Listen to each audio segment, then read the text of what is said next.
Good evening, everyone. Jose J. Garcia, real estate investor, coach, and mentor. So, another Sunday coaching series tonight, the rentals, breakdowns, and lease options. So, I'm gonna dig pretty deep into the rentals. That's what we're doing a lot more at this time. Rent to owns, lease options, and a lot of those are similar. It's just how the contracts agreements are written too. But I want to break down more specific than numbers because that's the numbers have to make sense.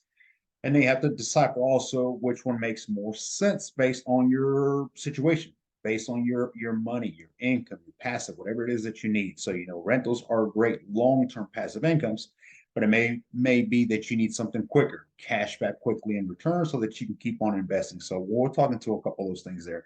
But good evening for those of you that already joined us. You can drop a question on the comments. I've already put our link to our website, and I keep saying I dropped a link to the next event that we have, which we'll talk about towards the end of the call. But I know you cannot click on it, so you may have to type that in. I did put our email as well. Keep on sending us questions. We do have another Q&A coming up probably in a couple weeks. We have about quite a few questions. We try to get similar questions. If not, we send emails in return and or create reels to try to answer those questions for everybody. But that being said, so yes, is the rent number breakdown. I'm gonna do step by step on that. And like I said, we'll talk a little bit into the lease options, just depends on the timing we have. But I want to get into that subject because a lot more investors, and I'm pushing a lot more students as well, to stop flipping, stop wholesaling, and start hanging on to. Okay, you're holding on to them, and I know a lot of them have that concept of I don't want to be a landlord. You better get over that. I mean, you don't have to manage them. That's the beautiful thing, is there are managing companies, there are partners, there are other investors. Some bird dog wholesalers may even be willing to do some of these jobs for you. So, but you do have to start thinking about what is my safe cushion? What is my consistent payment coming in, my cash flow, right? And that's where rentals come in. Rental owns, lease options, LOs, those are great as well, but they have an ending date.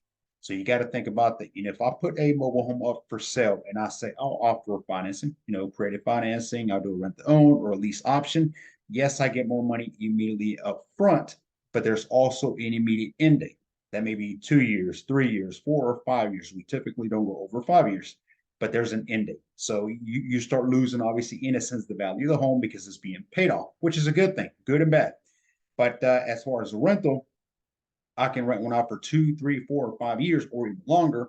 And at the end of that time, I can still rehab it if I need to, touch it up wherever I need to, and still put it on the market for whatever that market number may be at that time. So you see how it can be a win-win. So, I think the lease options, rent to owns, and all these strategies, all go hand in hand. It's like, you have to do them all to have a real successful mobile home investing career, if you will. So it can't just be one or the other. I know there's some wholesalers who kill it as wholesalers, which is great, but every one of them that I'll talk to, all of them, even the ones that are making six figures plus with the just wholesale, they're always concerned. Where's my next deal? Where's my passive income? Okay. So you don't want to be that person. But anyway, let's jump right on into, and I'll take some questions towards the end. So, renting is hands-on, can be a lot more, depends on again how much you maybe manage them directly. But it all starts with managing the individual you're going to rent out to. Okay, that cannot be a rush or a hurry. Who you put into your asset, into your home, is who you're going to have to deal with later. Now, I said this in other coaching calls where you do background screening and that sort of thing. It's like, everybody sounds great over the phone. Okay, they're never going to tell you they're going to do wrong. They're going to be late. They're going to party. They're going to do this and that. They'll always tell you the best things and all the things you want to hear. It is up to every landlord, every investor to do their own background and be real specific as to what you're looking for. Now, when it comes to obviously the credit scores and that sort of thing, we got to be a little easier on that sense, being that we are renting affordability housing. So the tenants that we typically rent to don't have the best of credit, which is fine. I tell them even financing. I tell people I'll finance low, poor, or no credit. That's fine. But what I am looking for is how many collections they have, how many derogatories they have in their credit, because you will be the next one. What do they say? History repeats itself. And, it's just one of those kind of things. But, for something like that, if I do feel like somebody may be a good tenant overall, but there is that concern of whether they're going to pay on time, or, money management is a real issue. And we see that everywhere. Contractors, handymans, movers, tenants, it's just like money management is an issue. So, how can we help something like that? If we know that a tenant will be overall a good tenant, it's not going to be loud parties, making causing trouble, but the money side is going to be a concern of. Okay, I would say on something like that. What about doing more like a weekly type? Okay, and again, this is where another job comes in for you. But most people cannot put their money together. I'm not going to say most. The majority do pretty well when it comes to rentals, but typically a couple of days late, then there's a late fee. We'll talk about that as well. But I would say charge them what you will in a monthly and divide it by 4 weeks. So every Friday, because most people get paid every Friday, Thursday, Friday, whenever their check deposits, I would say collect whatever that percentage is every Friday, right? Don't wait till Monday. Somebody say we'll do it on Monday, let the weekend go through, but no, they would done spent the money. So you want to make sure you hit them as soon as their money hits. I want to make sure that, hey, so much, couple $100 is due, whatever it may be. And that, in a sense, we've done this with a few tenants. Again, it's an extra job, but the tenants have said, wow, that actually helps me out. There's nothing different that we're charging. We're not charging more or less, charging by the week. We are just charging every week versus once a month, which means that they have to put their money together from week 1, week 2, week 3, and then come in with $800-900, right? A lot of people can't do that. There are late fees, however, and some of the tenants that we have, the tenants that are late are always late. It seems like for some reason they just cannot pay on time, which, if you go past the fifth, there is a typically 10% late fee. $100 would be $80 after the seventh, and maybe an additional day as well. It just depends on the agreements. But it's like, if you're having a hard time making 800 or 700, whatever it may be, why would you wait until there's a late fee? But it is, and it happens. It happens often. And so I've even had some tenants say, well, you make more money anyway. That's not what I'm after. I want people to pay on time, because chasing somebody, or they're going to pay this time, we're going to have to do an eviction. Okay, we're going to have to start paperwork, legality, call their attorney, all those things. I don't want to deal with this. I just want people to pay on time. So I tell them, I'd rather you keep your late fee money and just pay on time. Stop being late so that you stop paying over fees. Some investors will say they love it. Well, I love it because it makes me an extra 50, 60, $100 a month, for each zone. How much do you want to manage? It's one of those things like hands-on.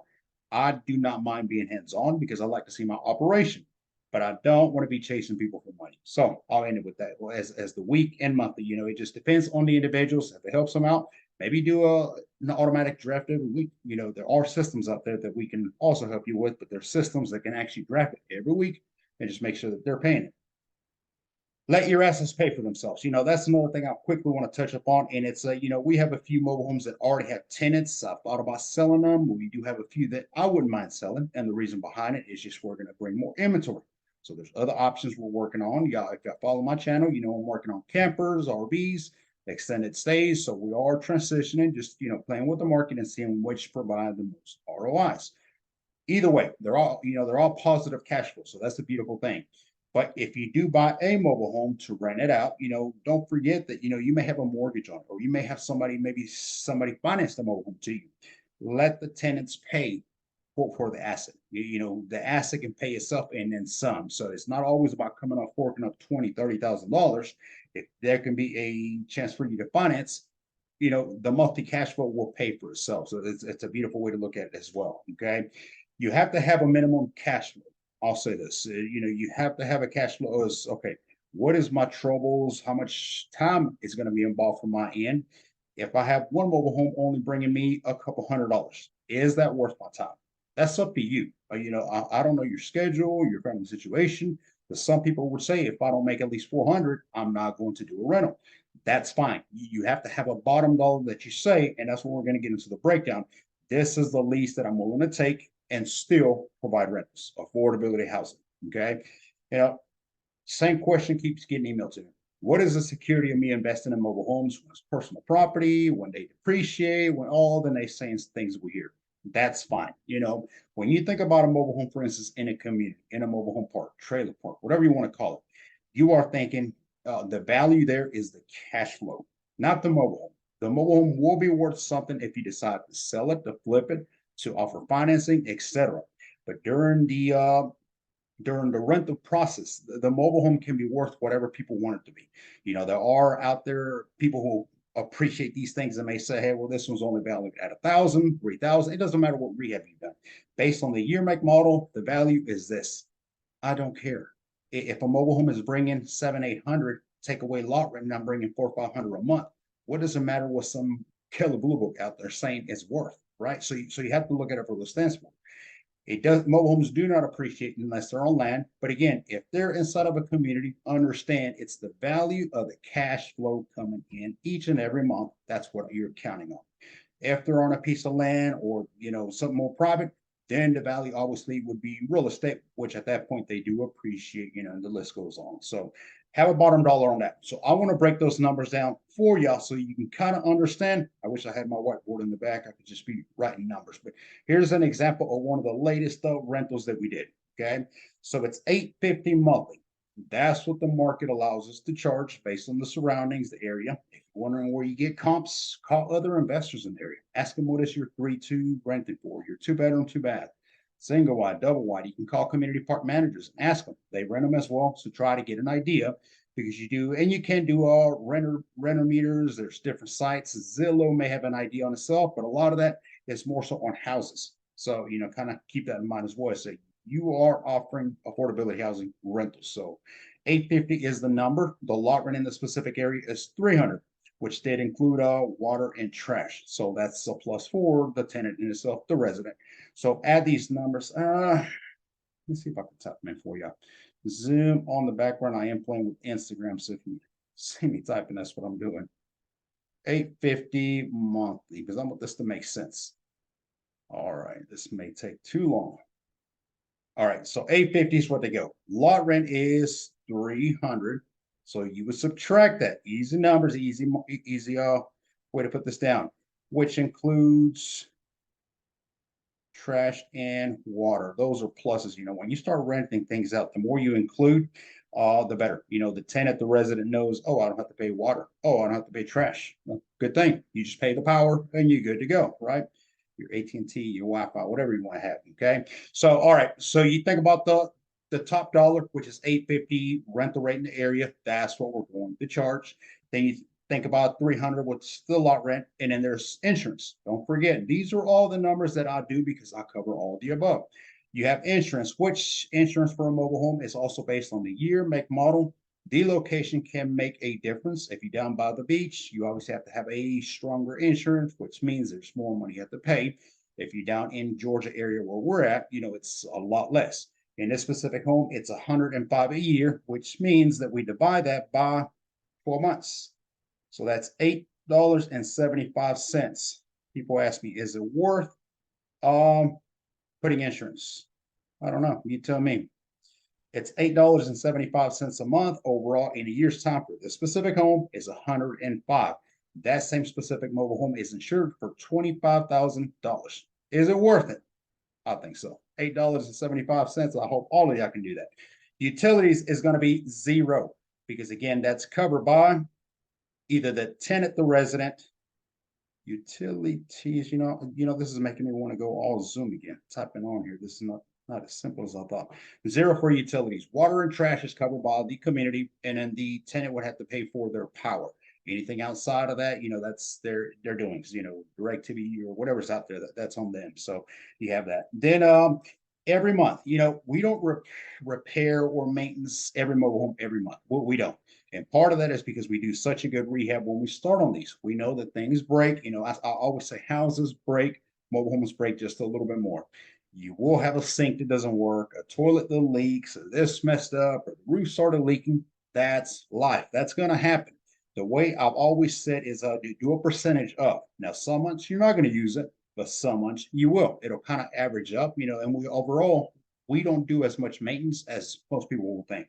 But what I would say is 10% of the total, which is an even number. So on something like 850 a month, $80.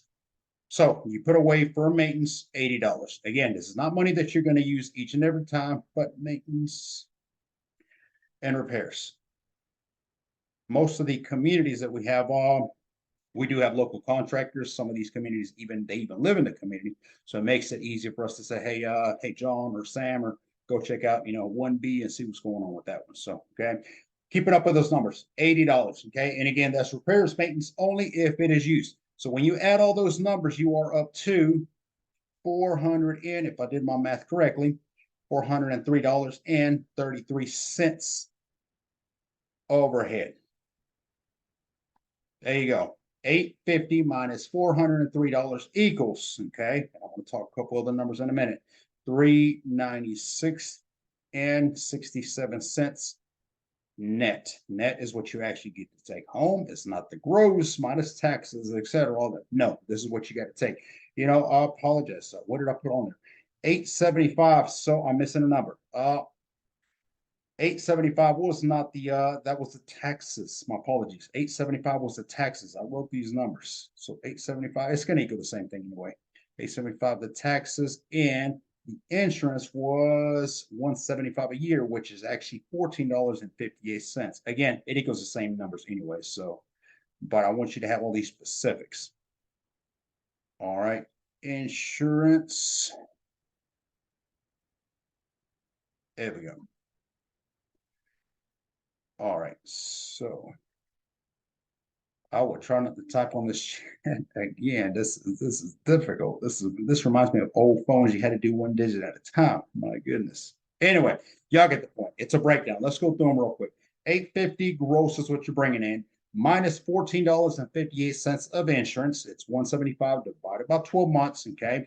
And then $8.75 for taxes. That's the deregistration. Every year you put that decal, that's re-registering with the county. And yes, it's mandatory. Divided by 12 months, that would be $105. So it's $875 a month. Zero in utilities, $80. Put on standby. Don't have to use it. It could be maintenance, it could be repairs, it could be none, which means that at the end of the month, you would actually collect $396.67. Okay, that's everything specific brought there. If you don't put the $80, obviously you would be that much more. Let me see, $476.97. When you take this breakdown on one specific mobile home, you start. This is where you ask yourself, is this worth my troubles? Is 396 rounded up to $400? Is $400 a good investment? To me, yes, it would. I have to focus on the markets, on the numbers, on the breakdowns. Okay. Now, I don't like areas, markets where the lot rents are so high that I'm paying more on lot rent than I'm collecting. You know, at worst case scenario, you know, I have a bottom low dollar that I'm willing to make, but I want to make sure that it's greater than what the lot rent is. Which, if we go back to what the lot rent here was 300, and I'm collecting 400, I'm okay with those numbers. Some areas down in Florida, we're paying 1,000 a month, but we're also collecting 22, 23, 2,400. So you see where the numbers are still there, you know, obviously. So these are the numbers that you would take on and say, obviously now at this point, it's how many of these do I need? Once you got one up and running, you got the right team maintenance these homes, and you got everything kind of doing. They just kind of collect. You know, some of these tenants, I'll go months without hearing from them. I mean, they just no hellos, no anything. I don't really like to bother anybody. You know, if they need anything, they know how to get a hold of us. I do have my maintenance guy once a month or once every month, just go by and knock down, hey, everything is good, everything checks out. And that's the perk of having somebody live there, is they'll see them. So a lot of times I may just call, you know, Sam is one of our stronger maintenance. I keep saying Sam, just trying to call me. And it's Sammy, you seen 2A, 7B, or yeah, they're there. I saw them yesterday. Leave them alone. It is what it is. I'm not going to bother anybody. But if I'm trying to create cash flow, passive income, and multiply, right? Some of you continue to say, I want to lose, I want to get rid of my day job. Great, get rid of it. But you first have to create assets, passive income. How many of these $400 a month would you need to be able to create what obviously equals your salary? I don't know your people's salaries, but whatever you're trying to create. Maybe you're just trying to create an extra passive income. I have one investor that has probably 50 at this time. It's a mixture. It's a mixture between rent to owns and rentals, and same thing that we taught him and coach him. He says, I still want to keep my corporate job. That's fine. You know, if you love what you do, you like what you do, you manage to do them both, by all means. But you're creating this extra way of passive income, right? And then we talk about now, what about LOs, which is lease options, rent to owns. Those are great as well. Learn to say and. I'm going to have a rental and a lease option and a rent to own and this and that, and the list goes on because each and every one of those is one more avenue to creating more passive income. So those are beautiful. But the reason that I say you also have to have rentals is because look, here's the pros and cons to having a lease option. If I have a lease option, then I'm the bank, if you will. I'm financing to somebody. I'm giving them an opportunity. But that also means that now I don't have to pay for registration, the taxes. I don't have to pay those. I don't have to pay insurance. Guess who does? The buyer. Same as if you were to go get a mortgage, a house, the bank is not going to pay for your insurance or your, those are things that you have to pay on top. And this is more of a qualified buyer, if you will. You cannot have a renter trying to be a buyer with that mentality of a renter. Okay. You're going to have to pay more because you're getting that opportunity to buy this in 2 to 3 years when you pay us off. The downside to something like that, like, it's the end date. Once 2, 3 years go by and bittersweet, yes, I'm glad to pay me off, but that's one less passive income that's coming in. So now I got to go get another one. You see how that works out. So, you just keep doing this, rinse and repeat, rinse and repeat. But every time you repeat, you do double, triple. I sold one mobile home on a lease option. I'm going to go get 2 more. And then I'm going to go get 3 more. And you start scaling, start growing, right? I hope the numbers works. Couple calls there. When you put the numbers on the board, it just starts to make sense. It's like you start taking away. I want people to see the real, true net numbers. It can't just be that, oh, yeah, I think it's around 400 a month, 500. You have to be specific. You have to be specific to every number because then it makes sense. Yes, I'm willing to put the work, the efforts, the time to be a landlord. If it does not check out in certain markets, don't do it. It's as simple as that. Okay. Let me a couple announcements. I do have a couple coaching calls coming. So any questions, like I said, I put my email, j@garciamhu.com. You can check out our website, garciamhu.com. See a couple investors on here with us as well. All of you could be investors, just a couple that I recognize. But April 15th, okay? April 15th, live in Griffin, Georgia. Check it out on the map. If you fly to us, if you can drive to us, that's phenomenal. You can choose excuses or results. It's one or the other. I've had people come to our events from New York, from Maryland, from New Jersey, from California. We are in Georgia. I've had people drive from Texas, 16 hours drove to one of our shadows. That's how much it meant for them to learn, to educate themselves so they could go out and create their passive income. That's up to you at the end of the day. That's all I will say. But April 15th, we are showing our newest exit strategy, which is extended stays. It's a weekly rentals using campers, fifth wheels, RVs. That's something we're going to venture a lot more into. We are looking currently to purchase a few more of those and start doing that as well. Like we originally talked about, moving them to the beach during the summertime, taking them up to the mountains in the wintertime, treating them like cabins. That's wherever the necessity is, that's where we're going to be, supply and demand, where we're playing that role. So we have April 15th, which I put the link on here. Let's see. Good. He buys mobile homes. Good. DM me. Send me an email, j@garciamhu.com. So definitely, love to connect. Griffin is a hot area, hot market for us. So, but another event. So a lot of the reasons why I see a lot of investors still kind of play on the sideline. Yes, I'm ready. I have the money. I'm interested. I'm all in. But then there's that but. But I don't know how to estimate. I don't know how to hire contractors. I don't know if they're charging this or that. It all boils down back to the same question of I don't know where to shop for materials. I don't know where to get contractors, and I don't know what it truly costs to repair a floor, a ceiling, a roof, etc. So I want to have a day event. It's going to be probably at the end of April, after April 15th, where I'm going to pick a specific market.